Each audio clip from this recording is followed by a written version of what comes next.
Longbox Legends the only show that would actually eat chocolate chip Chewbacca. And if you don't get that reference, then you haven't seen Undergrads.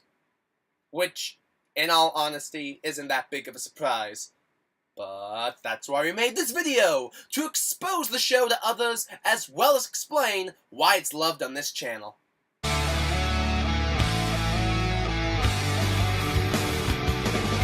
Undergrads was a show that premiered on MTV in 2001 on April 1st and would last for 5 years.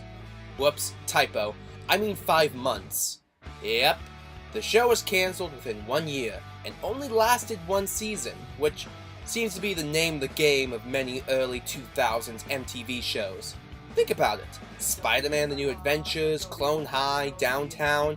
If it didn't have Mike Judge attached to it, good luck getting past a year. Now, I'm not going to act like I've been a big Undergrads fan from day one. I didn't really watch MTV back then, and to be honest, I still don't. The only time I watched MTV was to see the Beavis and Butthead revival. I heard about the show from two best friends play, believe it or not. Specifically, their Predator Concrete Jungle Let's Play. Oh no, my Akajo windbreaker! My Akajo windbreaker! No, you'll never get into the fraternity, Predator. Never ever. That sounds familiar. Oh no, my Akajo windbreaker!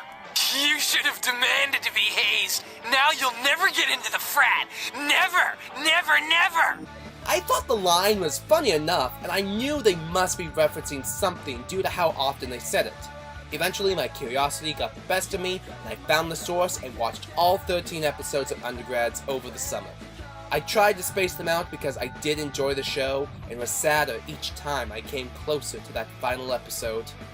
Undergrads follows 4 friends who have known each other since they were basically babies as they go to different schools and try to hold on to their friendship. Already the premise hits home since many of the people on this channel I have known since elementary school, and we are still friends to this day, even with us going to different colleges.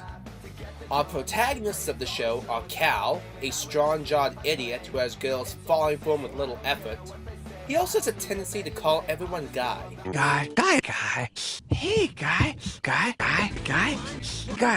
Hey, buddy, Guy. Hey, Guy. Stop saying good! Rocco, a party-loving, hard-drinking, sex-crazed idiot whose opinion of himself blinds him from how people actually think of him. Hello, ladies. How about some beer?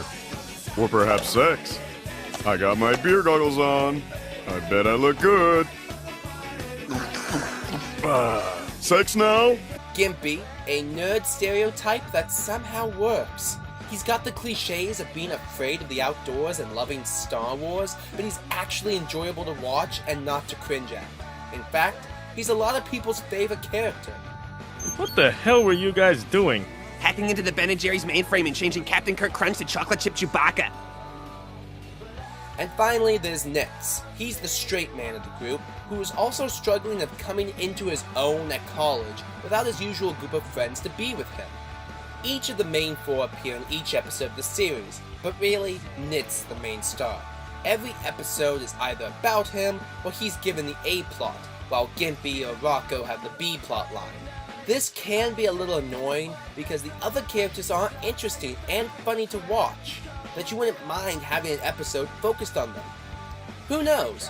Maybe they would have gotten more episodes centered on the others if they were given the chance. I'll admit that Cal isn't my favorite of the 4, but an episode from Cal's perspective would have been interesting.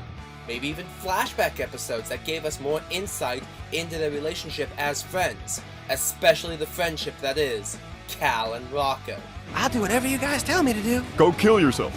You're funny, Guy. But there's more than these 4 friends the show offers. They each come with their own supporting cast. Gimpy has Mump and the other nerds at the tech university he attends, who basically serve as his minions, and they do his every bidding, so he doesn't have to leave his room at all. Rocco has the brothers of Alpha, plunge me to Alpha. Sorry, force of habit.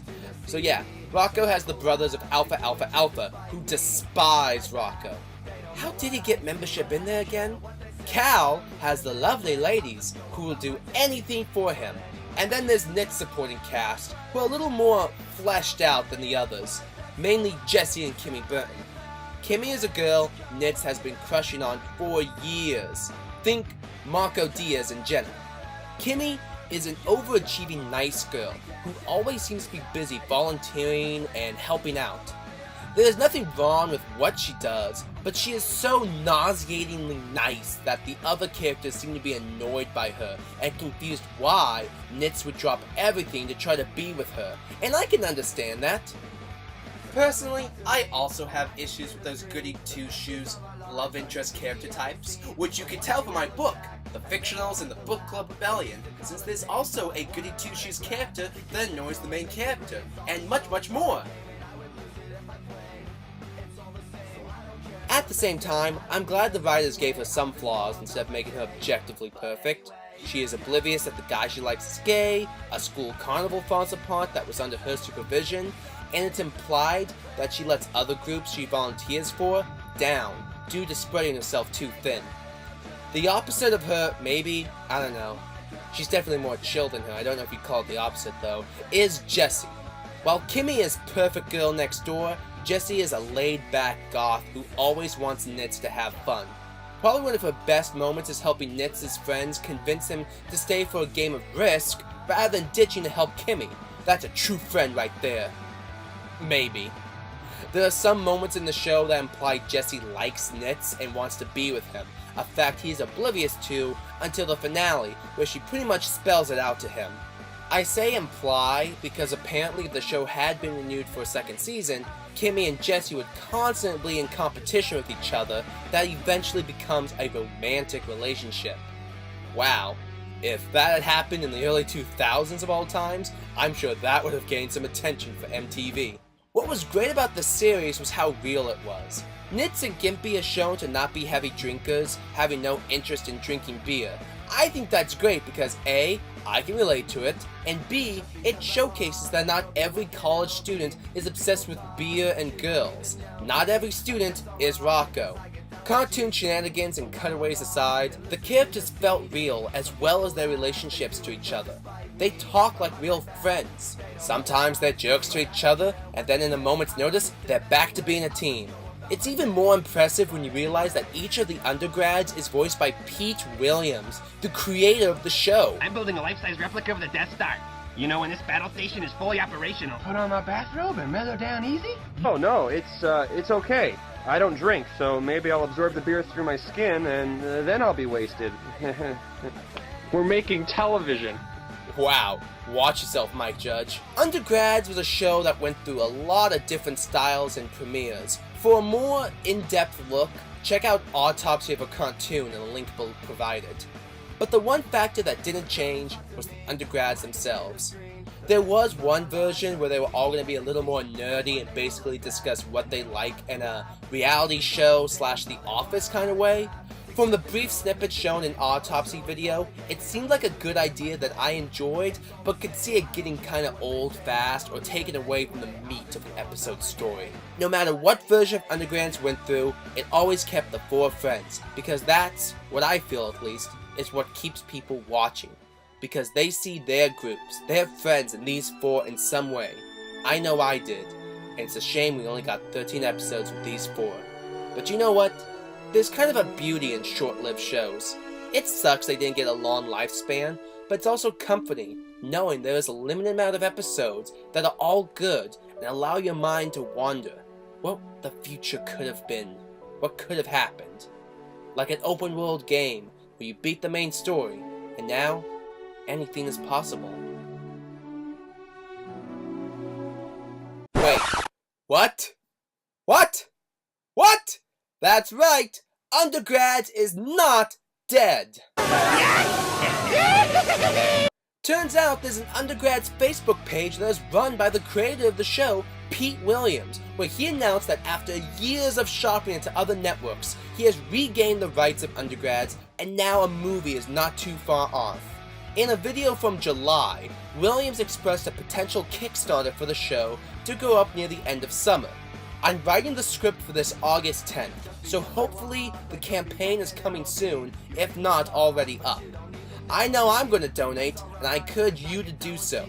Undergrads is a show you should definitely check out on YouTube, since I could not find an official release. So thank you to Semi-Weekly for uploading all 13 episodes.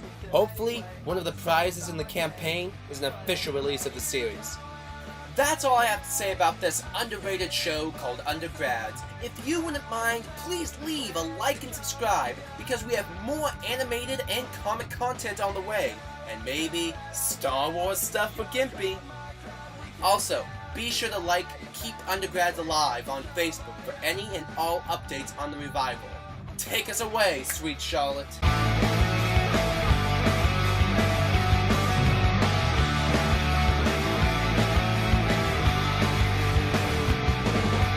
Come and talk to me on my computer screen. The best years of our lives aren't as easy as they seem.